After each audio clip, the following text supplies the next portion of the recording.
Buenas tardes a todos. Muchas gracias por venir.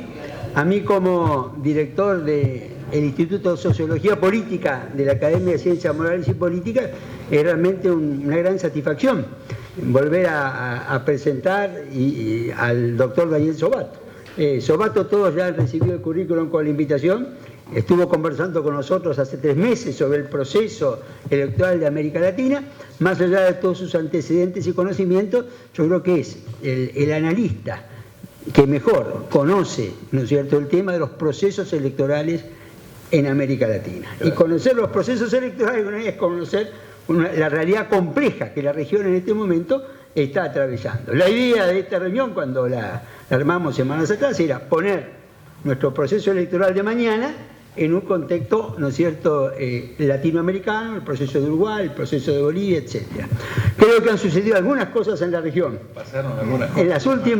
En los últimos días, que ameritan, ¿no es cierto?, que tu conocimiento de la región y además tu presencia en Chile como base permanente nos aporte una visión, ¿no es cierto?, a lo mejor un poco más amplia que los procesos electorales específicamente.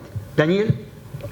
Gracias, querido Rosendo, querida presidenta, académicos, queridas amigos y amigos.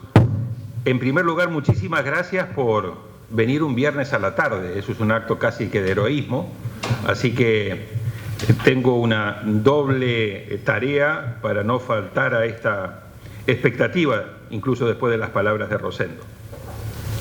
¿Qué les propongo? Que en aproximadamente 20 minutos, 25 minutos, no más allá de eso, para también darle oportunidad a Rosendo a sus comentarios, podamos describir las tendencias de lo que yo he llamado el superciclo electoral latinoamericano, que está a punto de finalizar, ponerlo en contexto, describirlo e identificar las principales tendencias y que eso nos ayude a servir como marco de referencia para ubicar las elecciones que este domingo va a celebrar Argentina y Uruguay, con la cual concluye este superciclo electoral.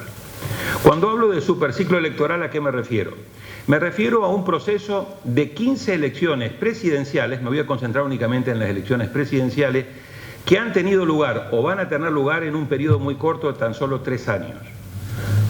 2017 con 3 elecciones presidenciales, arrancó Ecuador, siguió Chile y siguió Honduras. Quiero marcar esto para que vean además el proceso aceleradísimo con el cual los presidentes recién llegados, caso Piñera, se están desgastando de manera tremendamente acelerada. O sea, como dice Tom Friedman, no solamente vivimos una etapa de aceleración tecnológica, sino que vivimos una etapa de brutal aceleración de desgaste de los presidentes. A diferencia de lo que nos caracterizaba años atrás con los ciclos largos a la cual nos habíamos acostumbrado con la izquierda o el centro izquierda. 4 gobiernos largos del PT en Brasil, 3 gobiernos del kirchnerismo en Argentina, 3 presidencias de Correa en Ecuador, 13, 14 años de Evo y pareciera ser que va otros 5 años más en Bolivia, dependiendo de cómo se resuelva la actual coyuntura de crisis, 20 años de chavismo, etc. Estos ciclos largos, muy ayudados por el boom de los commodities y por gobiernos que tenían billetera gorda, se están acabando y lo que estamos viendo son más bien ciclos cortos. 6 elecciones en el 2018, Costa Rica, Paraguay, la farsa electoral de Venezuela, México, Colombia y Brasil. Y 6 elecciones presidenciales este año en el 2019. Arrancó El Salvador, siguió Panamá, siguió Guatemala, primer semestre 3 elecciones en Centroamérica y en el segundo semestre, en tan solo 7 días, mes de octubre, las 3 elecciones presidenciales que nos faltaban para completar el superciclo electoral con Bolivia, en el cual estamos en este momento en una gravísima crisis donde la oposición grita fraude y el gobierno grita golpe de Estado, y por el otro lado las del domingo de Argentina y de Uruguay. Estas 15 elecciones son las que yo he llamado el superciclo electoral. De los 18 países de América Latina, solamente han quedado fuera de este superciclo electoral 3 países. República Dominicana, que va a tener elecciones el año que viene, 2020, y aprovecho para saludar al presidente del Tribunal Supremo Electoral de la República Dominicana, mi buen amigo don Román. Segundo, Nicaragua, también en una situación de marcado autoritarismo, con Daniel Ortega, y la tercera, Perú, donde vive en un marcado nivel de inestabilidad, con la salida primero de PPK y con el reciente choque de poderes entre Congreso y el Ejecutivo y la disolución del Congreso. Algunos dirán cumpliendo con la Constitución, otros dirán forzando a la Constitución, pero está contemplado constitucionalmente la disolución del Congreso si hay un voto de censura a dos ministerios. Entonces, este es el cuadro, un cuadro que no se presenta con mucha regularidad, de marcada intensidad electoral, donde a su vez tiene también otra característica. Cada 12 años, y es cada 12 años porque los ciclos de Colombia y los ciclos de Brasil son de 4 años, mientras que los ciclos de México a nivel presidencial son de 6 años, o sea, cada 12 años, 3 en Bolivia y Brasil, 2 en México. En un periodo tan solo de 6 meses, la primera economía, Brasil, la segunda economía regional, México, y la cuarta economía regional, Colombia, van a elecciones en un periodo tan solo de 6 meses.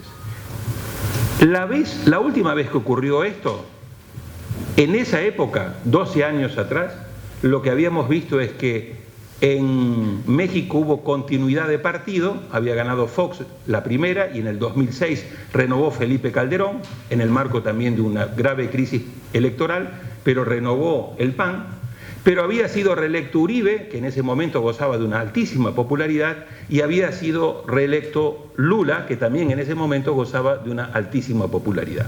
O sea que 12 años atrás, la primera economía tuvo continuidad de presidente, la segunda economía tuvo continuidad de partido, y la cuarta economía, Colombia, tuvo continuidad de presidente. Esta vez, en los 3 países, hubo una gran alternancia, marcadamente en el caso de México y marcadamente en el caso de Brasil. Andrés Manuel López Obrador, del Grupo Morena, reemplaza al PRI en el gobierno, con lo cual genera una alternancia significativa. Y por el otro lado, Bolsonaro reemplaza 4 gobiernos seguidos, el último interrumpido del PT y ese breve periodo que tuvo Temer en Brasil. Y en Colombia, si bien sigue la derecha, es una derecha donde es diametralmente diferente en sus postulados. Iván Duque es un ahijado político del expresidente Uribe, quien es un enemigo a muerte de su ex ministro de Defensa, Santos, a quien él acusa de traición por haber traicionado los principios y haber negociado la paz con el FARC. O sea que tenemos ahí un nivel de alternancia muy importante que reconfigura el mapa político de la región. Segundo tema, habiendo descrito qué entendemos por superciclo. ¿En qué contexto está teniendo lugar este superciclo electoral? Y vayamos viendo rápidamente, telegráficamente, dimensión por dimensión. Políticamente lo estamos teniendo en una región tremendamente convulsa, con alto nivel de inestabilidad, con alto nivel de polarización, con tendencias populistas y con un marcado malestar con la política e indignación con las élites políticas tradicionales. Segundo, en materia económica estamos cerrando la década de una manera con un crecimiento anémico. Esta es la década en que la región, después de haber sobrevivido la crisis financiera 2008-2009 mundial, creció en el 2010 al 6%, promedio regional. Así arrancó la década. Arrancamos con tanto optimismo que el presidente del Banco Interamericano de Desarrollo, Luis Alberto Moreno, había mandado un artículo al Financial Times en julio del 2010, cuyo título era Welcome to the Latin American Decade. Bienvenidos a la década de América Latina. Porque se consideraba que si la crisis financiera, que algunos habían llegado a decir que estuvo a punto de destruir al capitalismo, no había afectado gravemente a la región y la región había rebotado al año siguiente con un crecimiento del 6%, claramente esta iba a ser la década de América Latina. Y desde ese año 2010 en adelante, América Latina se caracterizó por tener una desaceleración de su crecimiento económico. Y en los últimos 5 años de esta década, el crecimiento ha sido promedio, tremendamente mediocre, y cerramos esta década con 3 correcciones a la baja en lo que va del año. Cada vez que yo vengo acá, ya la presidenta y Rosendo no me creen, porque yo digo la región va a crecer al 1.7. 3 meses después vengo y digo, no, miren, acaba de corregir el Fondo Monetario Internacional, hace 3 meses íbamos a crecer al 0.6. Se volvieron a reunir ahora en Washington y ahora supuestamente vamos a crecer al 0.2. Eso no está considerando la desaceleración brutal que va a tener Argentina, dependiendo de lo que pase el domingo, la crisis muy importante que tiene Chile, que está desacelerando, iba a crecer al 3.5, hoy está proyectado 2.5, con esta crisis no lo sabemos y así sucesivamente. Entonces tenemos un crecimiento mediocre, si bien hay mucha diversidad y heterogeneidad en la región. Es decir, los chicos, Paraguay está creciendo ligeramente por encima del 4, Bolivia está creciendo al 3.9, Panamá está creciendo por encima del 5, República Dominicana está entre el 4 y el 5, estas son las economías chicas. Pacífico, Alianza del Pacífico, si sacamos a México, Colombia va a crecer por encima del 3, Perú está entre el 2 y el 3, y Chile va a estar entre el 2 y el 3, yo creo que se va a cerrar más o menos en 2.1, 2.2, dependiendo de cómo evolucione esta crisis. Lo importante, la primera economía, Brasil, va a crecer por debajo del 1%. El hecho de que se haya aprobado hace unos días la reforma de pensiones quizá le dé un plus, no este año, pero sí de cara al 2020. Andrés Manuel López Obrador en México prometió que iban a crecer al 3 o 4%. México este año va a crecer por debajo del 1%, si es que llega a crecer incluso 0 punto y algo. Entonces las dos economías grandes están comprometidas, la tercera, Argentina, muy mal. Bueno, ni hablemos de Venezuela con un crecimiento negativo cercano al menos 15. Culturalmente, ¿qué nos dicen los indicadores? La POP, que acaba de salir, Latino Barómetro. Que el apoyo a la democracia sigue cayendo, Latino Barómetro 2018 y la POP 2019 confirman que estos años son los años de el nivel más bajo de apoyo a la democracia, mientras que el apoyo a la democracia cae, los niveles de insatisfacción se han disparado. Latino Barómetro el año pasado, cuando todavía esto no estaba tan convulso, decía que la insatisfacción había saltado del 51 al 71%. No quiero imaginarme cuáles van a ser los indicadores de este año, también va a depender de cuándo estén haciendo el trabajo de campo. Y otro elemento muy importante, la credibilidad en las instituciones clave de la democracia representativa, le hace parlamentos, 21%, partidos políticos los más castigados, en el sótano de las preferencias de la ciudadanía, 13% promedio regional, pero en algunos países entre el 3 y el 6%. O sea, una crisis de representación muy, muy marcada. Hay lo que yo he llamado una fatiga democrática justo cuando el proceso de la tercera ola democrática cumple en nuestra región los 40 años del inicio. Recuerden ustedes que la tercera ola que describía el profesor Huntington, que arrancó en el 74 en Portugal, 75 en España, luego siguió en Grecia y luego viene a América Latina, arrancó en 1978 con Ecuador, 1978 también con República Dominicana, 79 con Perú, a partir de los 80 viene al Cono Sur, Centroamérica, y cierra finalmente con 3 países. Chile en el 89, cuando es derrotada la derecha y gana Elwin, que asume en enero del 90, el golpe de Estado que quita a Stroessner y que abre la transición a la democracia en Paraguay en el 89, y cierra con las elecciones del 90, en el que Daniel Ortega pierde frente a Violeta Barrio de Chamorro en abril de 1990. Esta fatiga democrática yo le he llamado la crisis de la mediana edad, es decir, es una democracia que si bien valora todas las cosas importantes que ha logrado, también tiene muy claro esta revolución de expectativas ciudadanas que no están encontrando satisfacción.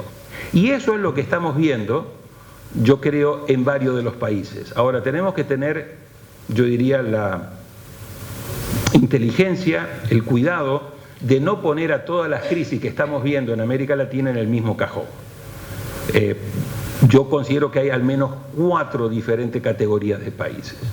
Hay países donde claramente se ha perdido la democracia. Eso es Venezuela, eso es Nicaragua, eso es Bolivia si prospera la imposición de Evo de quedarse a como dé lugar, pese a haber perdido el referéndum el 21 de febrero del 2016 y estar en una situación tremendamente compleja en este momento. Y yo pondría en esta primera categoría también a Honduras, cuyo presidente Hernández forzó la Constitución, logró una reelección forzada, logró ser reelecto en unas elecciones muy cuestionadas por la comunidad internacional, con alto nivel de irregularidad, con denuncias de su propio hermano, que está preso en Estados Unidos por narcotráfico, de haber recibido $1 millón para su campaña de reelección, ni más ni menos que del Chapo. Así que ahí tienen ustedes, yo diría, un primer cajón. Un segundo cajón de países donde no se ha perdido la democracia, pero hay una marcada debilidad institucional, y si no se manejan bien las situaciones, se podría llegar a caer también en una situación de mayor precariedad. Estoy hablando de Guatemala, que viene una transición muy compleja del presidente Jimmy Morales a el presidente electo Yamatei. Estoy poniendo ahí a la situación de Paraguay, que se acaba de salvar el presidente Abdo Benítez de un juicio político por una mala negociación con Brasil por el tema de las hidroeléctricas. Estoy poniendo ahí a Ecuador, que va a depender muchísimo de cómo termina evolucionando y qué pasa con la próxima elección que se nos avecina. Una tercera categoría de países, yo diría, son aquellos en los cuales básicamente tenemos amenazas de que si no se manejan bien las situaciones, si bien no se pierda la democracia va a pasar por periodos de marcado estrés. Estoy hablando aquí de la situación de México con Andrés Manuel López Obrador, un presidente que viene muy empoderado, con mucho apoyo político y con mayoría en ambas cámaras del Congreso. Esto hace desde 1997 que no ocurría. En la época de Zedillo el PRI había perdido la mayoría en ambas cámaras. Hoy Andrés Manuel tiene un capital político que, dependiendo cómo lo utilice y con los niveles de control de otras instituciones. Y lo otro, Bolsonaro. Bolsonaro tiene una situación, yo diría que como presidente, de más debilidad, porque no tiene claramente mayoría en ninguna de las dos cámaras. De hecho, en la Cámara de Diputados hay 30 partidos, o sea, si en México tenemos un exceso de concentración de poder, en Brasil tenemos una brutal fragmentación. Así todo han podido articular y lograr los consensos para avanzar con la reforma del sistema de pensiones, pero son dos liderazgos, yo diría, cada uno a su manera, pero trumpianos, ¿no? Es decir, dos liderazgos con un fuerte sesgo de personalidad, de concentración de poder, de imposición. Y la cuarta categoría es aquellos países que no han perdido su democracia, no creo que estén cerca de perder su democracia, pero obviamente hay desafíos muy importantes en cuanto a la calidad de la democracia y hay demandas muy importantes respecto de la capacidad que tenga la gobernanza de estos países para dar respuesta a las demandas de una ciudadanía.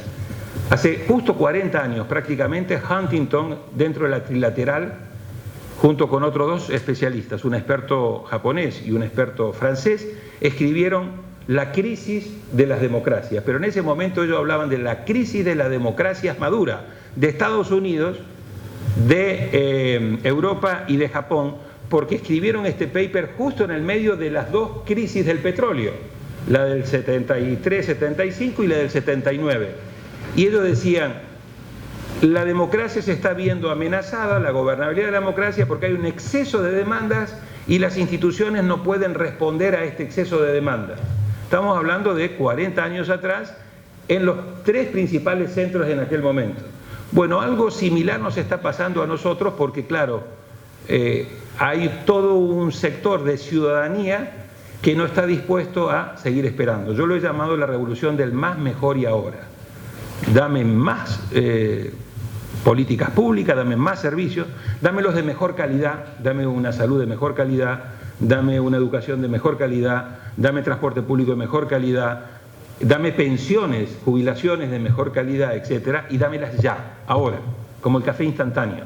No quiero esperar 10, 15 años por esto, y sobre todo porque tenemos una reconfiguración etaria Tenemos un sector de jóvenes muy importantes, incluidos los millennials, muy impacientes, y tenemos un sector que antes no figuraba. Nosotros estamos entrando, entre otras cosas, en un mundo nuevo porque por primera vez va a haber un mundo donde el sector entre 60 y 70 años, 75 años, 80 años, que antes literalmente en su gran mayoría se moría y por lo tanto no era un problema de política pública, hoy está viviendo, quiere estar activo, quiere seguir recibiendo beneficios, sistemas de pensiones que fueron diseñados para que uno trabajara 30 años y después recibiera durante 10 años beneficios. Y podemos llegar, como en Brasil, que se jubilaban a los 50 años, que vos contribuís 25 años y después recibís 30 o 40 años de jubilación. O sea, ahí está habiendo unos desafíos tremendamente significativos y además una clase media que está demandando, muy empoderada en sus derechos. Tenemos sociedades más modernas, más urbanas, más educadas y el tema de las redes sociales, mucho más conectadas, con todo lo que implica el fake news, pero todo lo que implica también campañas de desinformación, campañas de odio, campañas de movilizaciones, etc. Entonces hay una reconfiguración muy importante de todo este sistema. El crecimiento anémico ha generado de que los avances muy importantes que se venían haciendo en la década pasada y hasta el 2014-2015, reducción de pobreza, la región había reducido la pobreza del 45 al 30, reducción gradual de la desigualdad, tenemos un Gini demasiado alto, y generación de empleo, otra tragedia que tenemos en América Latina, en muchos países, incluido el nuestro, 30, 35, 40, hasta el 70% en Perú, hay sector informal. Es decir, no hay empleo formal. Eso no solamente es un problema para hoy. Imagínense en ustedes lo que va a ser para el sistema de pensiones tener 30, 40, 50, 60% de gente que está afuera y que no está aportando. Entonces, eso ha ido agravando la agenda social con demandas, como estamos viendo en muchos países, Ecuador uno de los últimos, Chile en este momento, donde ahí hay una situación muy delicada. En algunos casos por tema de pobreza, en muchos casos por el tema de la brutal desigualdad. En este contexto se vino desarrollando este superciclo electoral y déjenme ahora señalarle muy rápidamente cuáles son las principales tendencias. Se las voy a mencionar nada más porque me parece luego importante que podamos dialogar y que podamos conversar con ustedes. Primero, yo les he llamado a estas las elecciones del enojo. Hay mucha rabia, hay mucho descontento, hay mucha frustración.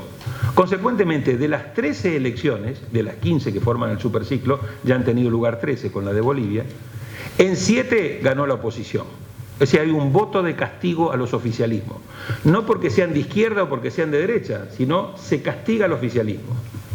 En 3 casos ganó bien o relativamente bien el oficialismo.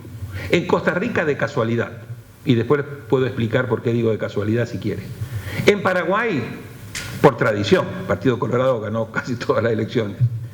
Y la otra victoria fue Lenín Moreno en Ecuador porque era el vicario de Correa. Correa lo dejó un rato cuidando y calentando la silla hasta que Correa regresaba de Bruselas para volver a la presidencia.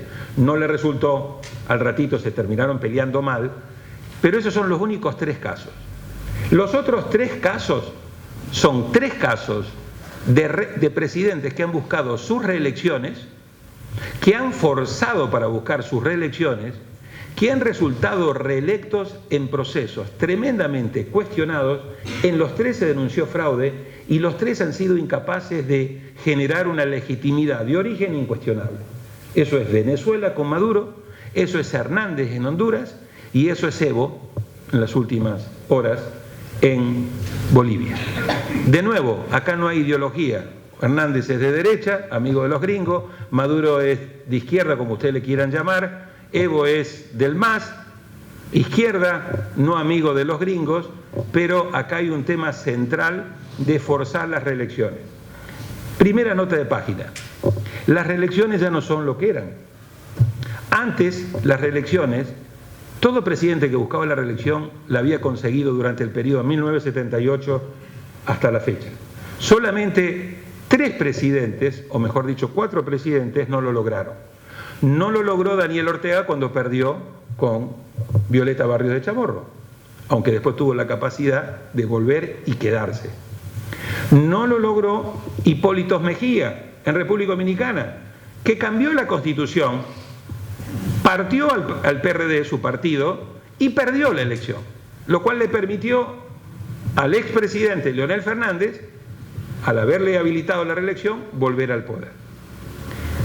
Fujimori ganó, pero en un contexto de la reelección, en un contexto de masiva denuncia, agravado por los temas de los videos de Montesinos, donde hubo una demostración pornográfica de lo que era la corrupción en el sistema de Fujimori, que lo obligó a renunciar y lo destituyeron.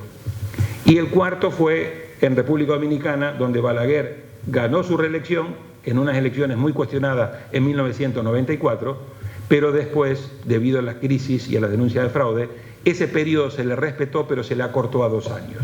Y por lo tanto, no gobernó 4 años, sino tan solo 2 años. En todos los demás casos, presidente que buscó la reelección la obtuvo, con independencia de la ideología.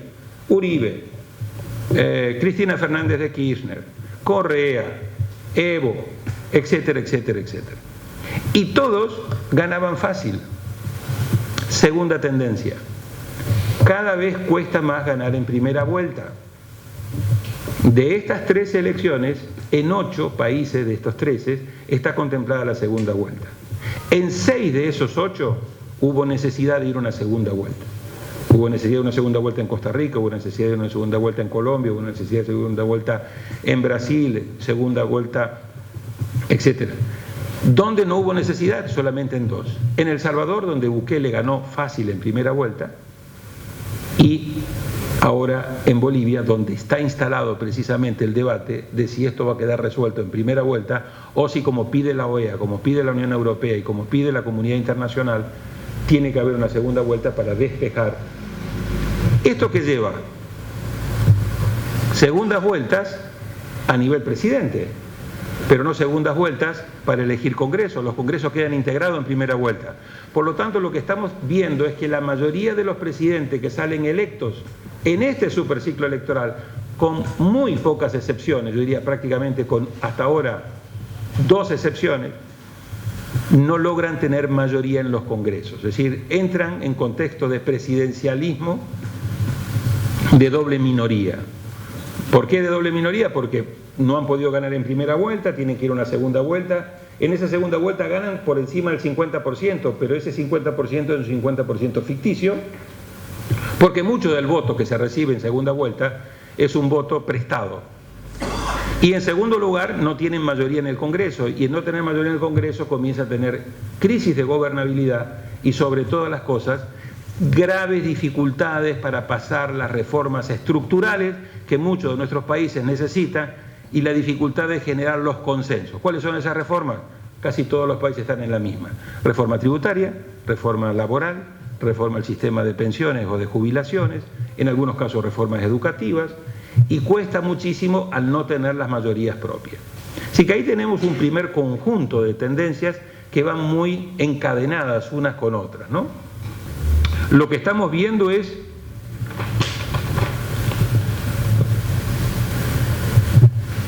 temas económicos, corrupción e inseguridad están en el tope de la lista. Si ustedes ven, casi todas nuestras elecciones han estado marcadas por estos 3 componentes. O porque has tenido una gestión económica pésima y la gente te lo está cobrando, y a veces agravado por altos niveles de corrupción y en muchos casos agravado por altísimos niveles de inseguridad ciudadana. Ese fue claramente el caldo de cultivo, la combinación tóxica que llevó a Andrés Manuel López Obrador frente a un PRI que había hecho reformas económicas, pero que no había podido lograr hacer crecer la economía, que había un gran descontento, pero a su vez con altos niveles de corrupción y con 30.000 homicidios al año. Esa fue la misma combinación tóxica que utilizó Bolsonaro para decir no más PT. Situación económica muy difícil, sobre todo en la época de Dilma, que llevó incluso al impeachment de Dilma, situación de corrupción en la cual se acusaba fuertemente al PT, de hecho Lula no pudo participar porque sigue preso, y en tercer lugar, todo el tema de inseguridad ciudadana en Brasil, aproximadamente entre 65.000 y 70.000 homicidios por año, lo cual convierte a América Latina en la región no solamente más desigual del mundo, sino de la más violenta sin conflicto armado.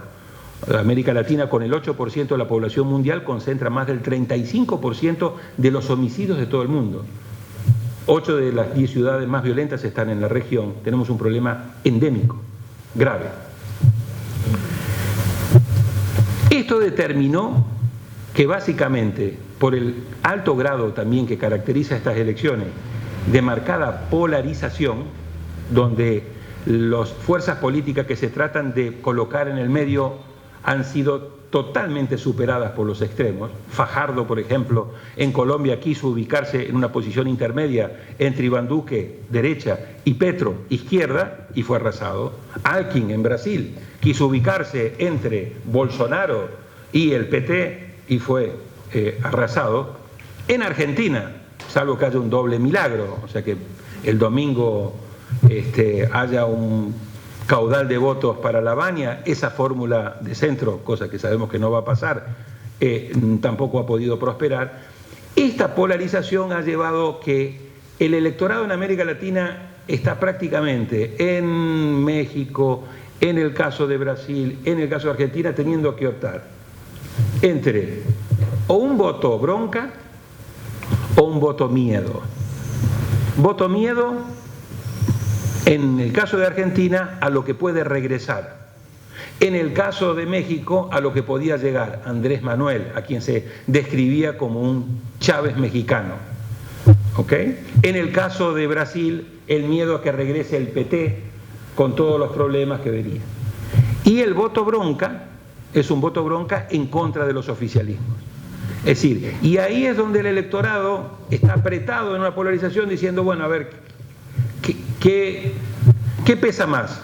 ¿El miedo a lo que pueda venir o la bronca que yo tengo frente a la pésima situación económica que estoy viviendo? Y ahí es donde hemos visto electorados muy polarizados, que a su vez sirve en algunos casos, en otros no, para ganar una elección o para competir en una elección, pero después deja a las sociedades tremendamente fracturadas y cuesta muchísimo generar luego los consensos que te den gobernabilidad. Esto Obama lo dijo muy bien en su momento. O sea, como estrategia de campaña en algunos casos funciona, en otros no. Pero en algunos casos funciona polarizar. El problema es que polarizás tanto que terminás convirtiendo al otro en enemigo. Le ganaste la elección, no tenés mayoría en el Congreso y después tenés que irle a pedir al que calificaste de enemigo, de una plaga, de una lacra, etcétera, oye, ayúdame ahora a sacar las leyes que yo necesito. Entonces, lo que puede ser una buena estrategia electoral se termina convirtiendo en una pésima pesadilla para la gobernabilidad. Otra de las tendencias que hemos visto es la presencia muy significativa en algunos procesos, en otros no tanto, de las redes sociales. Las redes sociales, con todo lo bueno que estas traen, horizontaliza la política, la comunicación, acerca a la gente, los moviliza, etcétera, pero también con todos los problemas gravísimos que trae, desde el punto de vista del odio, de la polarización, de las campañas de desinformación, de los fake news, etcétera. Y por el otro lado, coloca a los organismos electorales en una difícil situación de cómo controlar, cómo regular algunos comportamientos sin violentar la libertad de expresión. Y entonces, esta es una tarea que estamos trabajando muy de cerca con los organismos electorales para ver, bueno, de qué manera se puede estableciendo. La otra tendencia que estamos viendo es la irrupción de los grupos evangélicos en varios países de la región, con un peso electoral significativo. Esto no tiene nada de malo, pero sí es un dato. Y en algunos casos, estos grupos evangélicos haciendo alianza con grupos muy conservadores de la Iglesia Católica Apostólica Romana en temas valóricos. Este es un tema que había estado bastante ausente, se hablaba siempre del voto económico, del voto ideológico, pero hay un voto valórico con el tema de los temas de género, los temas del matrimonio igualitario, los temas del aborto, etcétera, etcétera. Entonces ahí hay un componente. Por ejemplo, en Brasil, el grupo evangélico, lo que llaman la Biblia, el otro es el Buey y el otro es la Bala, los tres grandes grupos parlamentarios, han jugado y juegan un papel muy importante. De hecho, Bolsonaro, la esposa de Bolsonaro es muy activa en este aspecto. Jimmy Morales en Guatemala es evangélico. En Costa Rica, Alvarado estuvo a punto de ganar un pastor evangélico. En Colombia, cuando Uribe ganó el referéndum a Santos por el tema del proceso de paz, parte de los votos que le ayudaron a Uribe a ganar ese referéndum por una nariz era de grupos evangélicos. Entonces, ahí sí estamos teniendo este dato muy importante, donde son muy activos, muy participativos, muy disciplinados, y por lo tanto creo que van a seguir teniendo una gran presencia. Y finalmente, un dato muy malo para una sociedad del siglo XXI.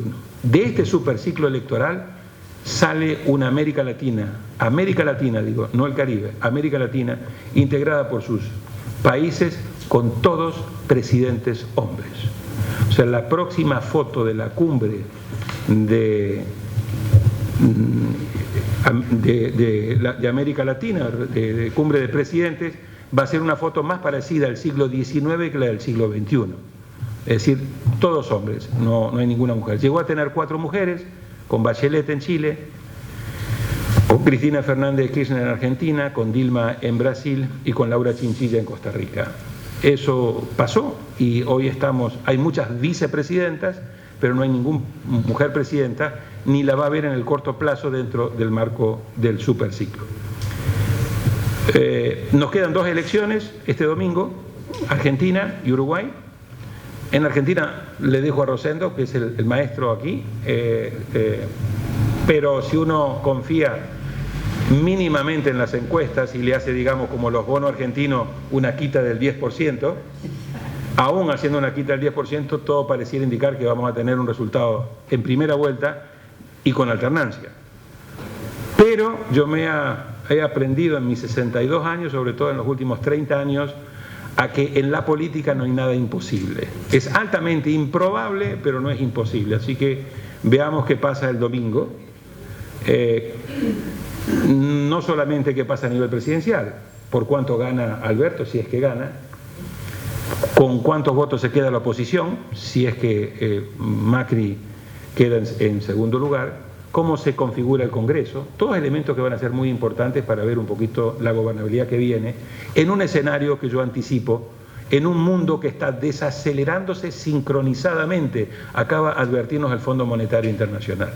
90% de los países del mundo, sus economías se están desacelerando. Entonces, quizás no hay recesión, dice, pero cuidado, se viene una desaceleración brutal. Una desaceleración acompañada brutal por el tema de la guerra comercial entre Estados Unidos y China, donde el comercio que antes crecía por encima del crecimiento del PIB mundial, ahora está creciendo a la mitad de lo que crece el PIB mundial. Otra muy mala noticia. Y en tercer lugar, una región que, como veíamos, tiene un crecimiento anémico. Así que el mundo, el barrio y nuestro país, claramente, independientemente de quién gane, va a atravesar por una situación muy difícil. En Uruguay todo pareciera indicar que después de 3 gobiernos seguidos del Frente Amplio, primero Tabaré, segundo Pepe Mujica, tercero Tabaré, el Frente va a ganar en primera vuelta, pero no va a ganar, no va a quedar electo en primera vuelta, van a tener que ir a una segunda vuelta. Esa segunda vuelta lo más probable es que pase el candidato del Partido Blanco, Luis Lacalle Pou, el hijo de Cuqui Lacalle, y en esa segunda vuelta habría buena posibilidad de que haya alternancia, pero es una posibilidad, no es una seguridad. El Frente en los últimos días ha remontado nuevamente, no para ganar en primera vuelta, pero sí como para hacerle la vida complicada en una segunda vuelta. Así que ahí. Todo esto implica que estamos teniendo una brutal reconfiguración del mapa político latinoamericano. Acaba de llegar, cuando yo venía, estaba leyendo, un avión venezolano a Bolivia. Cubanos y venezolanos que vienen a proteger a Evo frente a la coyuntura. Entonces, ¿quiénes reconocieron a Evo? Maduro, Díaz-Canel y ¿quién más? Andrés Manuel López Obrador, México, que antes estaba en el Grupo de Lima, que ahora se salió. Si aquí gana Alberto Fernández, muy probablemente quizás tengamos una posición similar a la de actual Uruguay o la de México, de ser más contemplativos o más tranquilos frente a esta situación. En este momento, en cambio, hay 4 países que están condenando el fraude: Estados Unidos, Colombia, Argentina y Brasil. Entonces, esto va a comenzar a traer consecuencias dentro de los países, entre los países. La relación de Brasil con Argentina, si hubiera alternancia, no va a ser fácil, y dependiendo de lo que pase en Uruguay, porque si en Uruguay gana Luis Lacalle Pou, Uruguay saldría de esta posición más condescendiente frente a Venezuela, frente a Bolivia, etcétera, como tiene actualmente la política exterior de Tabaré Vázquez, y quizás se iría más bien a una posición de más confrontación.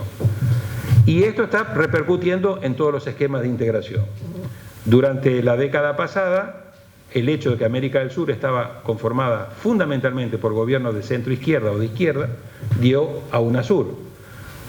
El proceso de renovación que inició Macri en el 2015, seguido por PPK en Perú, 2016, seguido por Piñera en el 2017, seguido por Abdo Benítez, por Iván Duque y por Bolsonaro en el 2018, reconfiguró América del Sur de centro-izquierda a izquierda a centro-derecha y derecha. Cerraron UNASUR y crearon PROSUR. No terminaron de crear a PROSUR, PPK tuvo que renunciar, Macri está a punto de perder la elección, Piñera está atravesando una situación extremadamente difícil, Abdo Benítez superó por una nariz un juicio político, PROSUR no terminó de arrancar, OEA está totalmente dividida ideológicamente, lo cual prácticamente la incapacita para tomar decisiones, y frente a todos los problemas que están surgiendo, es una región que no tiene la capacidad de encontrar dentro de su integración regional de los mecanismos para darle una solución pacífica, electoral a estas crisis. Yo les pido que le pongan marcada atención al tema de Bolivia, porque yo creo que es una situación que se va a complejizar fuertemente si no hay un arreglo rápido, no solamente por el tema del choque social. Evo ya ha dicho, ustedes no quieren a los indígenas, ustedes no quieren ni me respetan a mí como presidente porque soy indígena. Ahí hay un tema racial fuerte que no hay en Venezuela. Hay un tema de Fuerzas Armadas que todavía no está claro cómo se va a mover, y hay un tema de posible ruptura territorial, que años atrás Santa Cruz, la Media Luna, impulsó, UNASUR tranquilizó, pero ahora Santa Cruz, donde ganó masivamente Mesa, tiene todos los argumentos para decir, ¿se dan cuenta? De esto no vamos a salir vía elecciones, por lo tanto Santa Cruz va a escoger o su propio presidente o incluso una separación. Así que creo que vamos a estar viendo dolores de parto y crisis muy profundas en varios países de la región. Me quedo acá. Gracias. Bueno, muchas gracias, Daniel. En mi opinión ha sido realmente una exposición brillante, y yo creo que para la academia es realmente una gran satisfacción contar con un académico correspondiente del nivel y el conocimiento y la calidad, ¿no es cierto?, de Daniel. Yo haría 3 o 4 muy breves comentarios, ¿no es cierto? Primero, yo creo que desde el punto de vista del análisis político, en este momento es muy importante diferenciar lo que es un modelo populista autoritario de un modelo totalitario.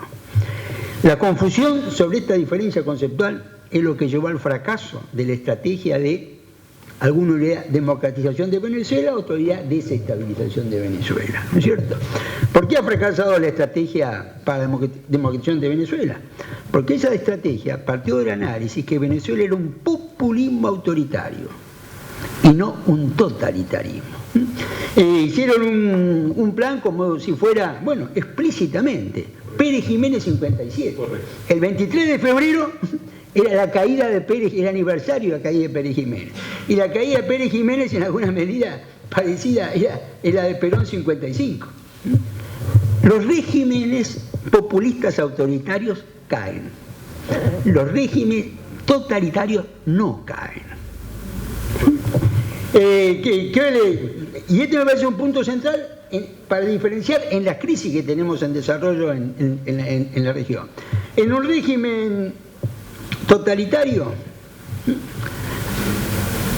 la gente hambriada no se rebela, se va. Los militares desconformes no se sublevan, desertan. ¿O forman parte del negocio? Sí, los desconformes, los militares desconformes desertan, no se rebelan. El ejemplo, este modelo es Cuba. Son 60 años. Y Cuba pasó por hambrunas, bloqueos económicos, sanciones. Y nunca vimos ni un intento de sublevación, ni militar, ni civil. Sí, la gente yéndose, sí, militares desertando. Venezuela está funcionando con ese modelo. Y hay una diferencia entre Chávez y Maduro. Chávez, de una u otra manera, era un líder populista autoritario. Llegó a perder un referéndum y lo aceptó. Era un populista autoritario. Maduro es un régimen totalitario, en este momento. Ortega está funcionando con ese régimen totalitario. Yo te diría, por ejemplo, Venezuela. Pueden parecer detalles, pero no es menor por lo que vos dijiste del rol de los militares.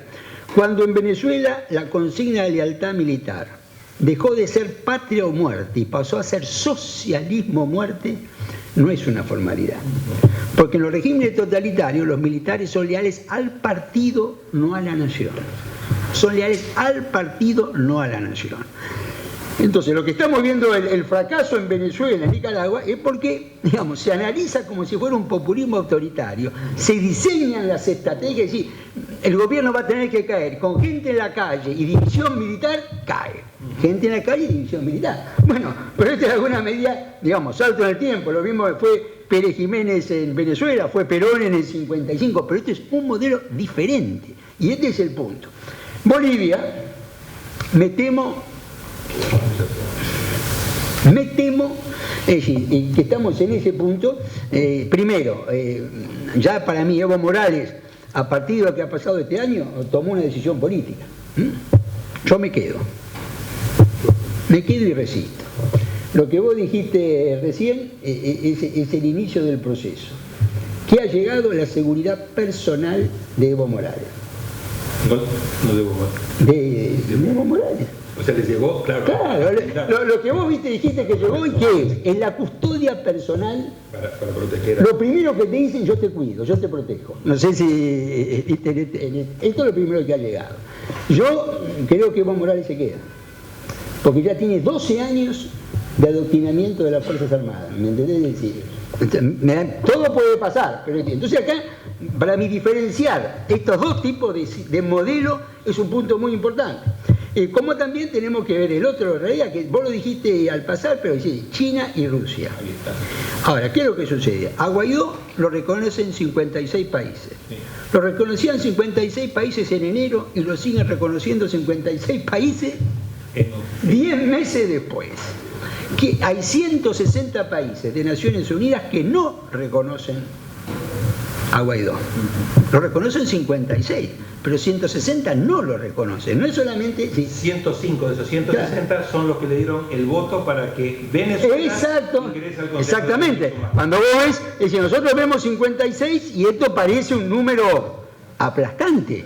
Pero si tomamos el número de integrantes de Naciones Unidas, es casi un cuarto nada más. Hay 3/4 que no están reconociendo y están reconociendo a Maduro. Y esto mismo lo vamos a ver con Evo Morales, desde mi punto de vista. Entonces, ahí tenemos otro tema, ¿no es cierto?, que yo creo que tenemos que asumir. Y en parte, no es todo, pero en parte explica por qué en alguna medida Estados Unidos tiene hoy una influencia menor, más allá de los problemas internos.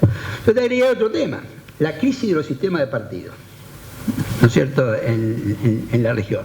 Yo creo que a medida que vamos viendo, ¿no es cierto?, y esto tiene para mí bastante que ver con la dificultad de gobernabilidad.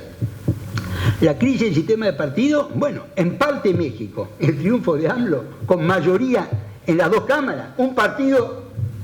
hecho a la medida. Mayoría, acá hay una crisis del sistema mexicano. Bolsonaro en Brasil. El triunfo de Bolsonaro en Brasil es una crisis del sistema de los partidos políticos. Todo el PMDB, PSD, todo esto, ahí estamos hablando de los dos países principales, que en realidad, como bien deriva tu exposición, son los que hacen el promedio de América Latina. Porque estos dos, sobre 20, son 2/3 de la región en PBI, población, son tan países como los otros, pero estos dos, y en los dos tenemos crisis del sistema de partido. Desde mi punto de vista, Perú está en una crisis del sistema de partido muy fuerte. Ecuador una crisis del sistema de partido, es decir, vos tenés una crisis del sistema y esto complica mucho la gobernabilidad. Creo que Chile está viviendo una crisis de partido, vamos a ver cómo deriva y se recompone, porque ¿cuál es la realidad? ¿No es cierto? Es decir, 5 gobiernos de la Concertación y 1 y medio de Piñera. Exacto. 5 gobiernos de la Concertación y 1 y medio de Piñera. La gente contra qué está protestando. No sé si está claro.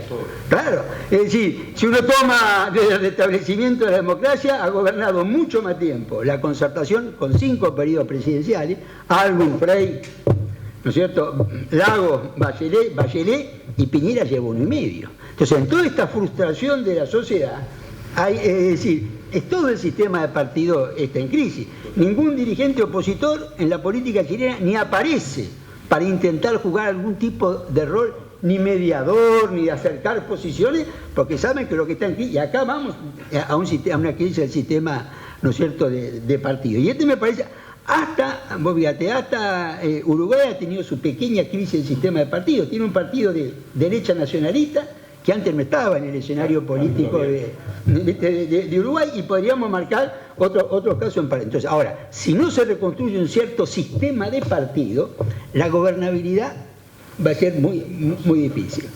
Bueno, yo creo que el tema de los militares, que como vos decís, para mí el tema de los militares, ¿no es cierto?, es una consecuencia de las debilidades de gobernabilidad y la crisis de partido. Es decir, la crisis de partido y la dificultad de gobernabilidad es lo que da espacio a un rol que yo lo llamaría de arbitraje militar. Es un rol de arbitraje, ¿no es cierto? Es decir, es el caso de Perú. El Congreso nombra un presidente y una legisladora. Cuando los gobernadores y las Fuerzas Armadas reconocen al presidente Vizcarra, renuncia a la presidenta electa por el Congreso. Sí, son los gobernadores, la estructura política territorial, más las Fuerzas Armadas que dicen el presidente es Vizcarra. Es un rol, yo diría, de arbitraje. Y esto empieza a generar, no olvidemos que tenemos un militar electo en Brasil. Esto ya es un fenómeno que es el país más importante.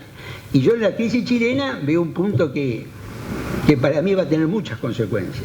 Cuando Piñera dice, estamos en guerra contra un enemigo poderoso, y el general Iturriaga, el comandante militar, inmediatamente dice, yo no estoy en guerra con nadie, y Piñera no lo releva. Cuidado, ahí empiezan a aparecer fenómenos complicados. Bueno, habría muchas cosas. Mi último comentario, a ver, bueno, nosotros tenemos que mirar de la República, Chile, 2 palabras que quiero decir. Chile es el que más bajó la pobreza, pero el que tiene menor nivel de movilidad social. El problema chileno, más que un problema de desigualdad, es un problema de movilidad, ¿no es cierto?, de ascender. Es decir, yo, esto, a ver, me gusta ejemplificarlo claramente. Los líderes de la izquierda chilena son todos de la clase alta chilena. Salvador Allende, un hombre de la clase alta chilena, un hombre rico, coleccionista de arte. Ricardo Lagos. Y con Bachelet puede haber una confusión, pero Bachelet es hija de un general, y un general en Chile es clase alta. No sé si decir, un general en Argentina pues, es clase media, aún en Brasil es clase media el general, pero en Chile el general es clase alta. Entonces, aún los líderes de la izquierda provienen de la clase alta. Y yo diría algo que es mucho más duro, espero que si hay un chileno no se ofenda, pero es decir, cuando uno observa los gabinetes de la Concertación, los gabinetes de la izquierda, son todos blancos. Cuando uno ve en la calle el mozo, el carabinero, es un típico mestizo latinoamericano. No sé si está claro. Entonces, yo creo que ahí este es el punto crucial, ¿no es cierto?, de Chile, la enorme inmovilidad social que vos lo dijiste. Es decir, llegan a la universidad pensando que llegar a la universidad van a poder y no lo logran. Y ahí es donde está el punto. De la Argentina yo creo que tenemos que mirar atentamente, ¿no es cierto?, lo que está sucediendo. Acá el tema de las redes juega un papel más relevante de lo que parece. En Hong Kong, la protesta, como sucede ahora, se baja una aplicación, como se dice. Es decir, cada participante baja una aplicación y esa aplicación le dice cómo tiene que organizarse, dónde tiene que ir, cómo tiene que actuar.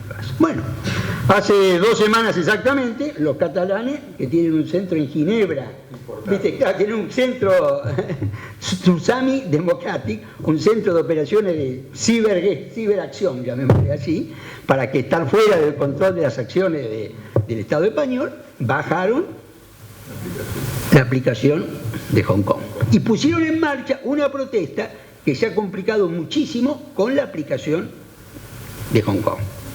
En Chile, los secundarios bajaron la aplicación de Hong Kong. ¿Qué dice la aplicación de Hong Kong? Y esto le voy a decir, dice muchas cosas, pero en un título periodístico. Dice, mucho más eficaz que 10.000 personas juntas son 100 personas en 100 lugares al mismo tiempo. Estoy poniendo una... Dice, mucho más eficaz que 10.000 personas juntas son 100 personas en 100 lugares al mismo tiempo. Es decir, las 10.000 juntas son mucho más fáciles de controlar, de contener. Ahora, si esas 10.000 están en 100 lugares al mismo tiempo, eso es incontrolable. Correcto. Y eso lo han bajado los secos. Es decir, ¿qué conexión hay entre Hong Kong, Cataluña? O sea, ninguna. Lo que hay es un fenómeno de redes sociales que te permite una interconexión operativa, ni hay ni conexión humana, ni ideológica, y entonces estas cuestiones están jugando un papel en los conflictos, ¿no es cierto?, importante. Para Argentina hay muchísimas cosas. Primero tenemos que seguir con muchísima atención todo este proceso, ¿no es cierto?, que se está dando en la región, primero para entenderlo. Vos bien dijiste, cuidado con tratar de ubicar todo en un eje ideológico. Cuidado con tratar de ubicar todo como una opción centro-izquierda, centro-derecha, porque esto es más complejo. Es decir, yo veo en México un presidente populista como López Obrador retrocediendo frente al narcoterrorismo. Veo un presidente de centro en Ecuador, de centro como Moreno, retrocediendo ante una revuelta con predominio indígena. Veo un presidente de derecha en Chile retrocediendo frente a una explosión social. Veo un presidente populista, como Evo, desafiado, es decir, y bueno, tengo un populista moderado, un populista más radicalizado, uno de centro, uno de centro-derecha, todos. Tengo el Estado desafiado y el Estado retrocediendo con un interrogante en el caso de Bolivia. Y esto lo tenemos que mirar con mucha atención porque la situación del país es muy complicada. Y ¿cuál es el punto que yo diría? Polarización y gobernabilidad. La polarización que ha tenido la política argentina es muy fuerte, quizás sin precedente, salvo la de peronismo, antiperonismo en los años 50, 60.